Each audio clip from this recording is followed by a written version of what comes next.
जय श्री कृष्णा। आप सभी को पापमोचिनी एकादशी के पारण दिवस की ढेरों शुभकामनाएं। प्रिय दर्शकों, आज के इस वीडियो में हम बात करेंगे कि पापमोचिनी एकादशी का पारण आप कैसे करेंगे, पारण की विधि क्या होगी, नियम क्या होंगे, किन मंत्रों का प्रयोग करना है, पूजा कैसे करनी है पारण के दिन, पारण करने के लिए शुभ मुहूर्त क्या रहेगा, क्या मंत्र रहेंगे, क्या भोग रहेगा, और बताएंगे आपको कि पारण की आवश्यकता है क्यों, अगर पारण किया जाए तो उससे नुकसान क्या होता है। इस प्रकार से संपूर्ण शास्त्रीय जानकारी पाप मोचनी एकादशी के पारण के विषय में आपको प्रदान की जाएगी। आपसे निवेदन है कि वीडियो यदि थोड़ा सा भी उपयोगी लगे तो कृपया उसे एक बार लाइक अवश्य कर दीजिएगा और जितना हो सके शेयर कीजिएगा, जिससे कि अधिक से अधिक लोग उसे सुनकर लाभ ले सके और प्रभु की कृपा प्राप्त कर सके। क्योंकि इस एकादशी का व्रत सभी सनातनी है, उनको पारण के लिए सही प्रकार से गाइडेंस मिले, सही प्रकार से जानकारी मिले, इसके लिए आवश्यक है कि ये वीडियो सबके पास अवश्य पहुंचे अपने व्रत की सफलता के लिए। और भगवान वासुदेव का आशीर्वाद प्राप्त करने के लिए कमेंट बॉक्स में अवश्य लिखिएगा जय श्री हरि या ओम नमो भगवते वासुदेवाय। आप देख रहे हैं प्राचीन मार्ग टीवी, ज्योतिष संस्थान का प्रतिष्ठित यूट्यूब चैनल प्राचीन मार्ग टीवी धार्मिक। यहाँ सभी व्रत और त्योहारों की सही शास्त्रीय जानकारी प्रदान करते हैं। ज्योतिष शास्त्र और पंचांग के आधार पर आपको बताते हैं कौन सी तिथि कब है, व्रत आदि कब करना है, क्या विधि है, क्या नियम है और क्या गलती नहीं करनी है। यदि आप सभी व्रत और त्योहारों की सही शास्त्रीय जानकारी पाते रहना चाहते हैं तो कृपया चैनल को सब्सक्राइब कीजिए और बेल आइकन को प्रेस कीजिए। जब आप सब्सक्राइब का बटन दबाएंगे तो वहां एक घंटी का निशान बना हुआ आएगा, उसको अवश्य दबाइएगा, तभी आपको हमारे सारे वीडियो प्राप्त होंगे, अन्यथा आपसे जानकारी छूट जाएगी। आइए प्रिय दर्शकों, अब जानकारी आरंभ करते हैं, बात करते हैं एकादशी के व्रत पारण की। सबसे पहले यह जानना आवश्यक है कि एकादशी के व्रत में पारण का महत्व क्या है, शास्त्र क्या कहते हैं, और हम क्यों बार बार इस बात पर जोर देते हैं कि आपको पारण सही विधि से करना चाहिए, पारण अवश्य करना चाहिए, सही समय पर करना चाहिए। इसका मूल कारण क्या है? इसका मूल कारण है शास्त्रों में जो वर्णन आता है। शास्त्र कहते हैं कि यदि एकादशी के व्रत में पारण ना किया जाए तो आपको व्रत का केवल 30% पुण्य ही प्राप्त होता है, केवल 30%। आप सोचिए 70% आपका जो पुण्य है वो व्यर्थ चला जाता है। आप इतनी मेहनत से व्रत करते हैं, भूखे रहते हैं, एक प्रकार की साधना है।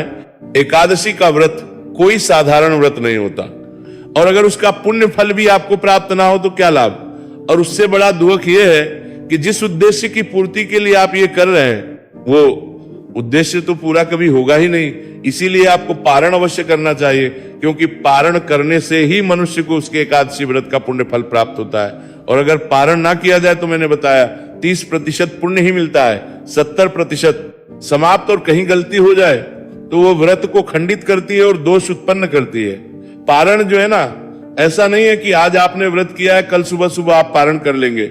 आवश्यक नहीं है कि आपको कल सुबह सुबह पारण करने के लिए ही शुभ समय रहेगा। शुभ समय एक होता है, आपका शुभ मुहूर्त एक होता है नियमों के आधार पर।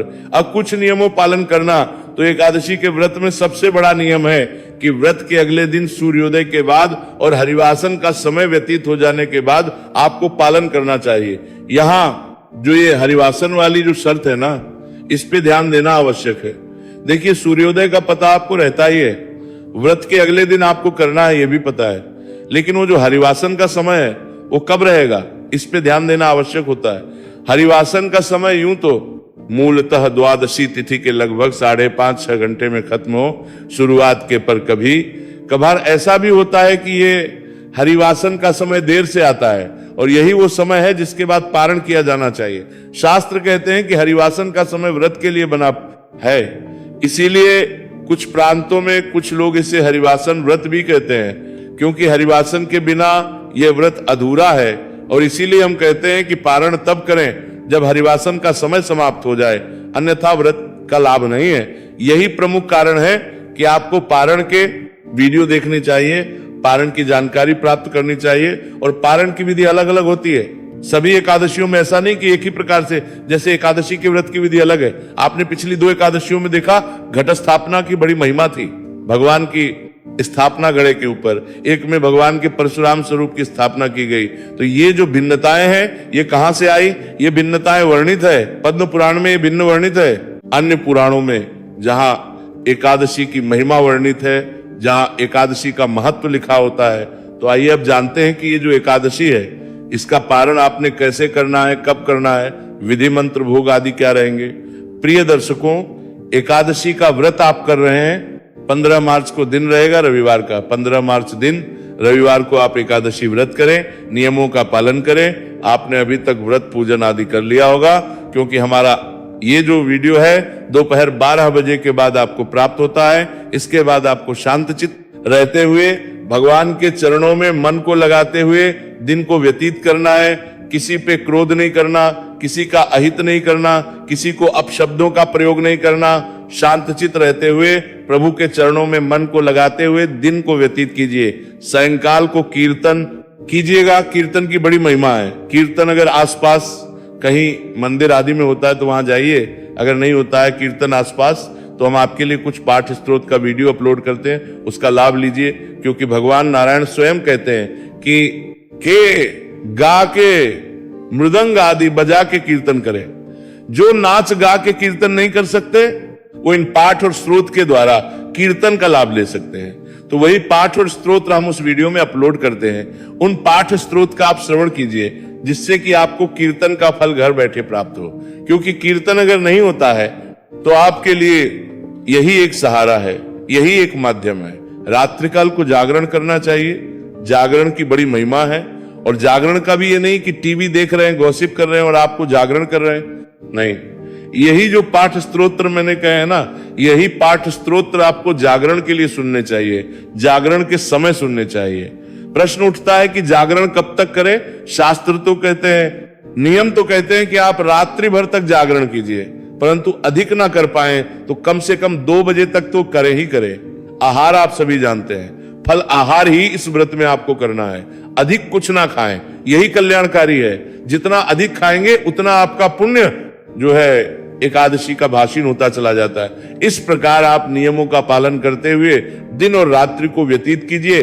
अगले दिन सूर्योदय से पहले आपको अवश्य उठ जाना चाहिए। उठने के बाद स्नान आदि कीजिए, स्नान आदि करके स्वच्छ वस्त्र धारण कीजिए। स्वच्छ वस्त्र धारण करके भगवान सूर्यदेव को जल दीजिए तथा एकादशी पारण के दिन की पूजा आरंभ कीजिए। तो आप एक लोटा ले लीजिए। कल का लोटा आपने रखा होगा या कल आपने चौकी लगाई होगी। जैसा कि हम विधि बताते हैं कैसे आपको भगवान की चौकी लगानी चाहिए, कैसे पूजा करनी चाहिए, आपने की होगी।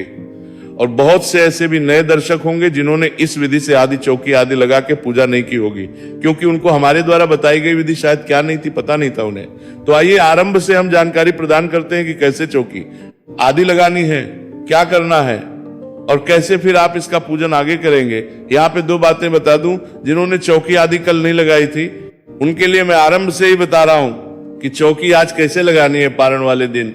और जिन्होंने कल चौकी आदि स्थापित कर रखी तो उनको जब मैं पूजन आरंभ करूंगा वहां से शुरू करना है। तब तक आप जो कल की पूजा सामग्री आपने अर्पित की होगी, पत्र पुष्प चढ़ाए होंगे, उनको हटा लीजिए। और जो लोटे में जल आपने कल भरा था ना, उस जल को पीपल को दे दीजिए और उसमें मांझ के शुद्ध जल भरना है। कैसे? पहले गंगा जल भरिएगा, फिर शुद्ध जल भरिएगा उसमें। ये कार्य कीजिए। मैं बाकी तब तक स्थापना की विधि आपको बताता हूं। प्रिय दर्शकों, जिन्होंने चौकी आदि स्थापित नहीं की है तो देखिए, सामग्री के रूप में आपके पास क्या होना चाहिए। भगवान नारायण का कोई चित्र या स्वरूप या प्रतिमा होनी चाहिए।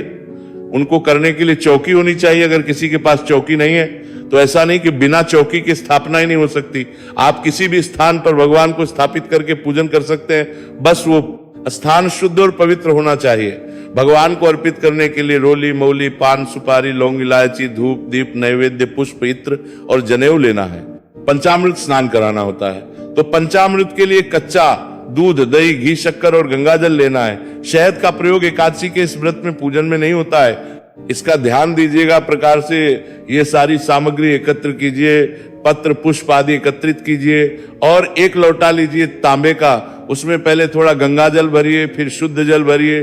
सारी सामग्री एकत्र करके उस स्थान पर बैठ जाइए जहां बैठ के आपने एकादशी का पूजन करना है, या जो भी उपयुक्त स्थान है आपके यहाँ पूजा के लिए। लोटे में जो जल भरा है उस जल से आप उस सभी स्थान पर जल के छींटे दीजिए, सामग्री पर जल के छींटे दीजिए। हम मंत्र पढ़ेंगे, इससे होगा क्या कि वो स्थान पवित्र होगा और वह सामग्री भी शुद्ध होगी। क्योंकि सामग्री आप तक आने से पहले अनेकों हाथों से होके है, न जाने किसने किस अवस्था में उसे छुआ था, तो शुद्धिकरण आवश्यक हो जाता है।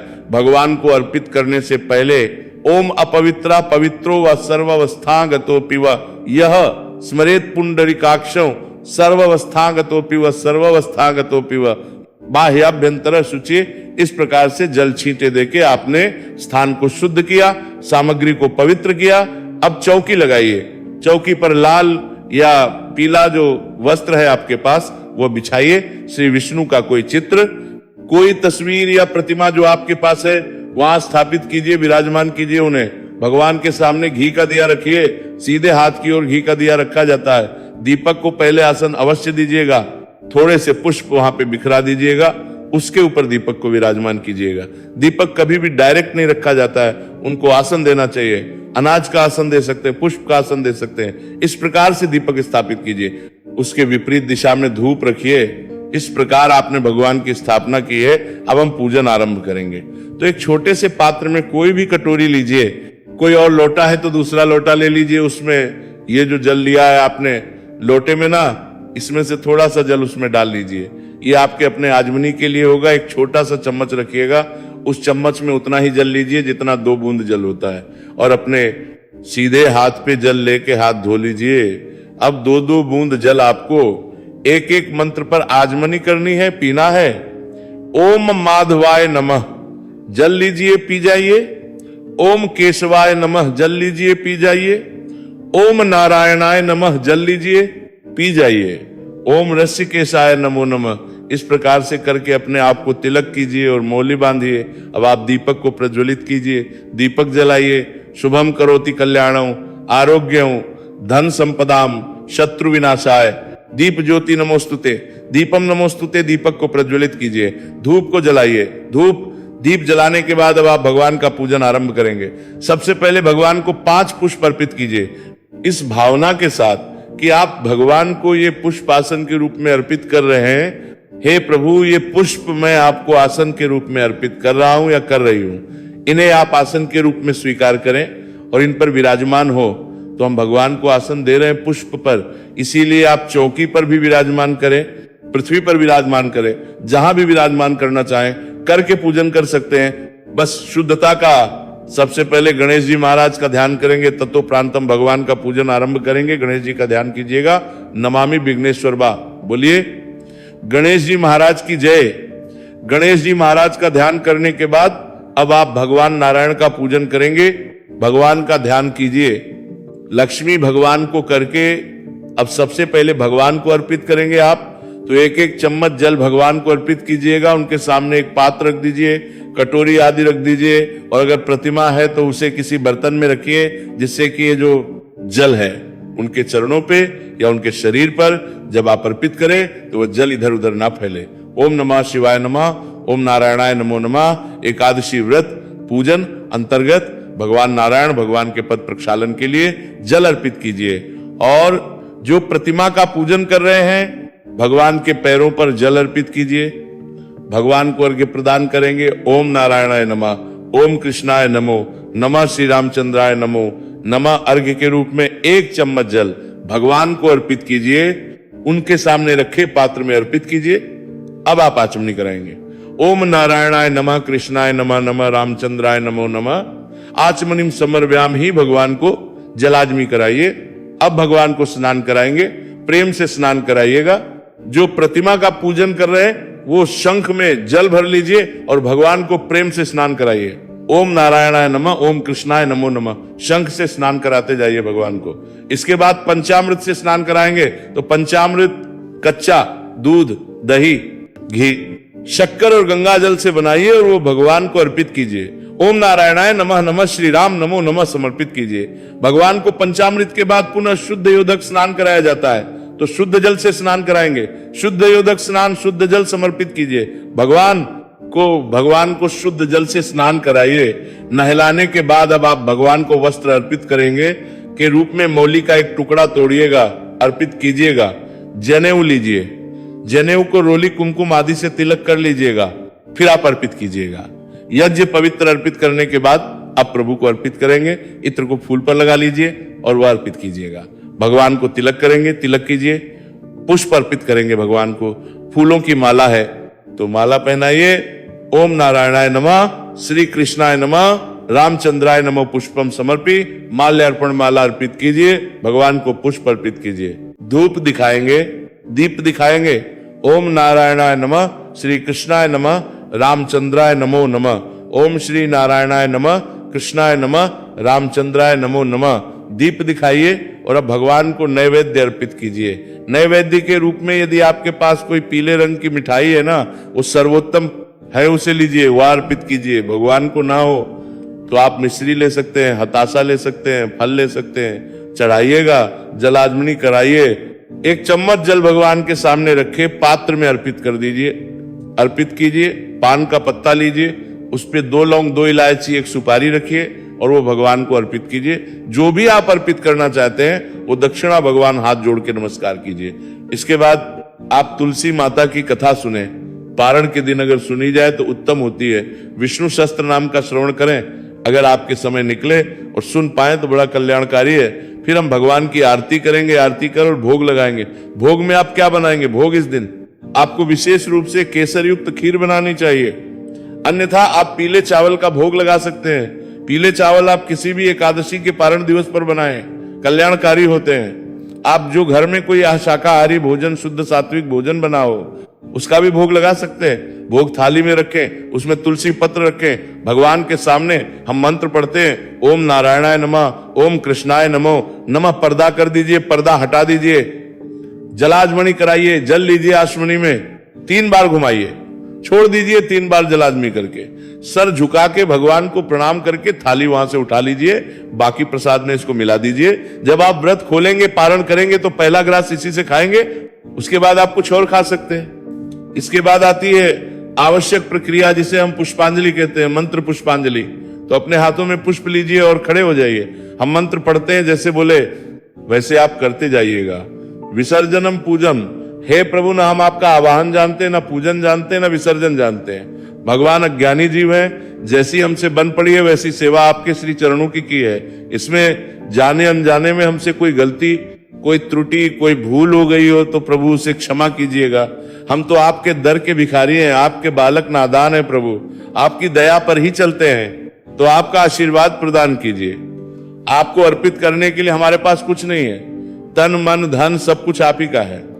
हमारे पास केवल क्या है? परमेश्वर प्रभु, ये पत्र पुष्प की भेंट है, इसे आप स्वीकार करें और दया का आशीर्वाद प्रदान करें। वह पुष्प भगवान को अर्पित कीजिए।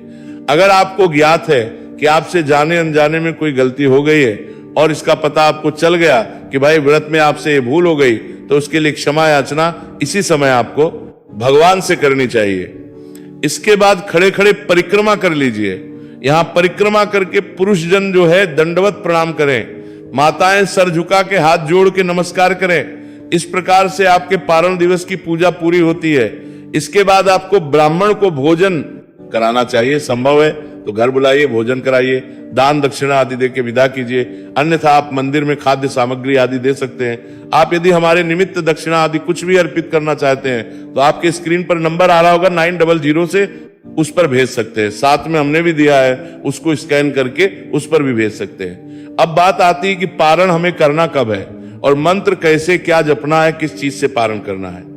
प्रिय दर्शकों, पारण के लिए जब आप बैठ जाएंगे, पारण के समय में भगवान का ओम नमो भगवते वासुदेवाय मंत्र 5 बार जपेंगे, भगवान का ध्यान करेंगे, मुंह में तुलसी का पत्ता रखेंगे और जल पी के भगवान से निवेदन करेंगे, प्रभु मैं ये तुलसी पत्र और जल पी के अपने व्रत का पारण कर रही हूं या कर रहा हूं, उसे स्वीकार करें।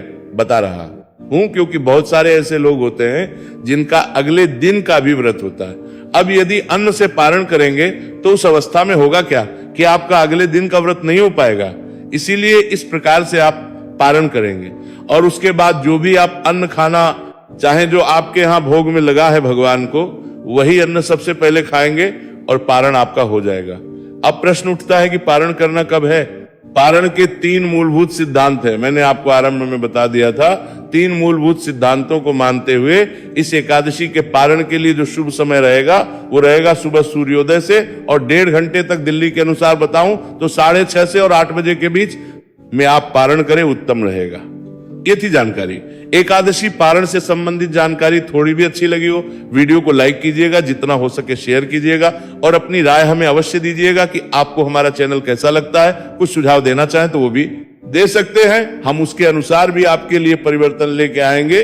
भगवान नारायण सब पर कृपा करें, आपका व्रत सफल हो। हरे कृष्ण।